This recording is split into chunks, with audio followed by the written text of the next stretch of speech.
Welcome back to the continuation of our preamble.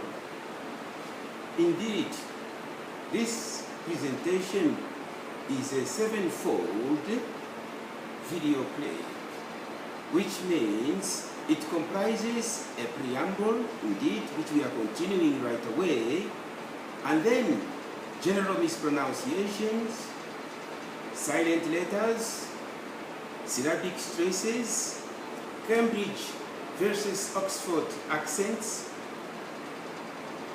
UK versus US pronunciations, general, as in the US, Standard English is called General Standard English.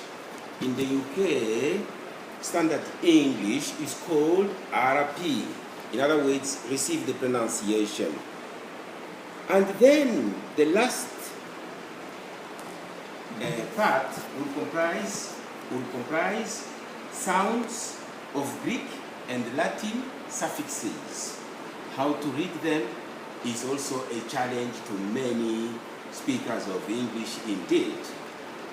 You see, when we talked of mispronunciation, we stressed the fact that we should be able to produce dictionary sounds and place also dictionary syllabic stresses only, so that communication can become artistic, pleasant, and in fact, without any distortion of the intended meaning we wanted to convey.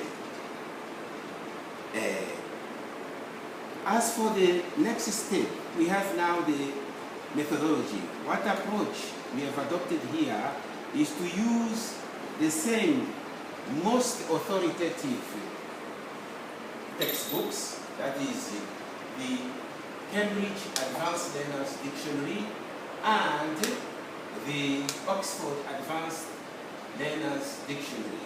These two most authoritative textbooks, dictionaries, indeed cross-refer to the US Standard English as well. They contain a cross-reference to the US standard, so we don't need to have the Merriam-Webster with us because it's already contained here. Like I said in the first part of our preamble, nothing is perfect under the sun, but our aim is to mitigate, to lessen, to reduce drastically the number of mispronunciations. No perfection can be achieved on this planet, really. Let me also refer you to the Cambridge Advanced Learners Dictionary to prove my point. So, to prove my point, I have here the word, the adjective tall. Look at the example which has been given as an illustration by the Cambridge University. They say, she is much taller than me. This is not a correct sentence construction as far as grammar is concerned, because she is a subject pronoun and me is an object pronoun. You cannot compare two pronouns of different natures. When we compare, it should be the same nature, a pronoun subject with another pronoun subject. It was supposed to read, she's much taller than I. In other words, this than is actually a conjunction, meaning I am tall, but she's also tall. Now she's taller than I am tall. So mistakes will always be there. We are not going to go into, condemning whatever has been given. These are the most authoritative documents or dictionaries on the planet, on our planet, in all schools, everywhere indeed. So, but still more, over 3,000 people put their head together to come up with this document. You can see that mistakes will always creep in, even in the most meticulous, task or creation. That's why we keep on improving. But our motto, our aim should be to come close to perfection each time we undertake to do something. Thank you. Now, I've explained that one. The parts are 7. So, the English language we are speaking is the official language in many countries. If you want to apply for a job, you have to use English. In our communication, knowledge is acquired through this language. There is nothing else we can do except to make an effort to tell it, really, because it's the official language in many a country.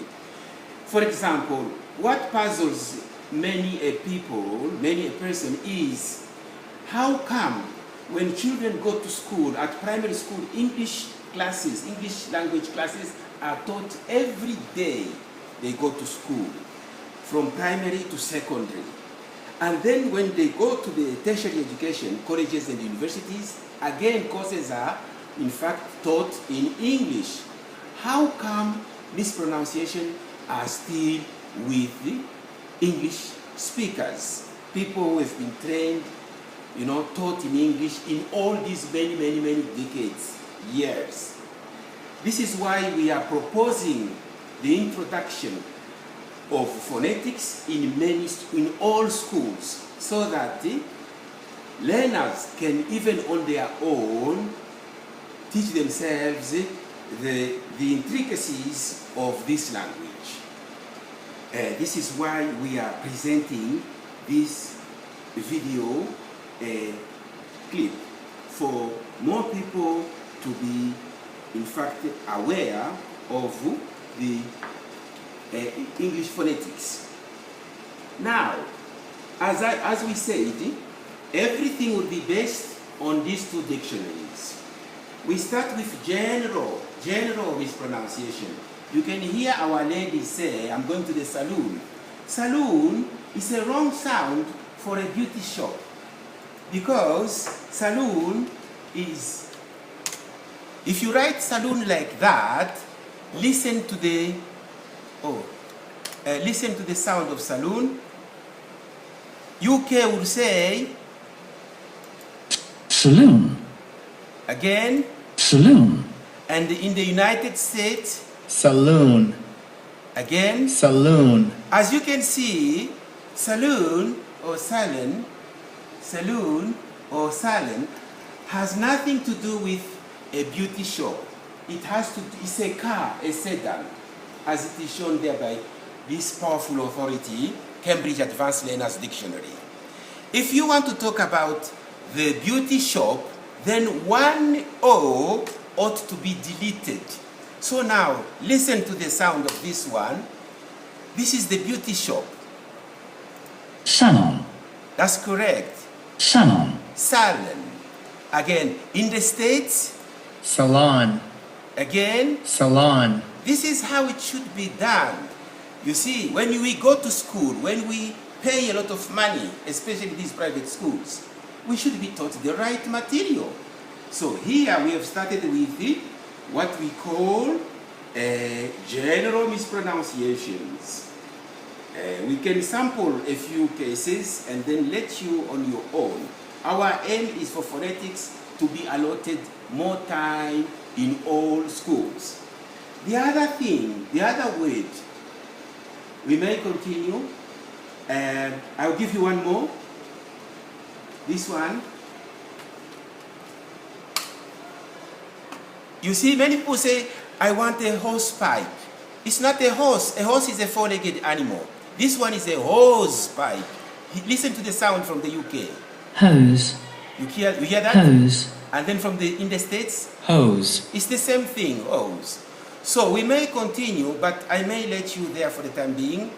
In the next part, we will have more of such common mispronunciations. I thank you for your attention.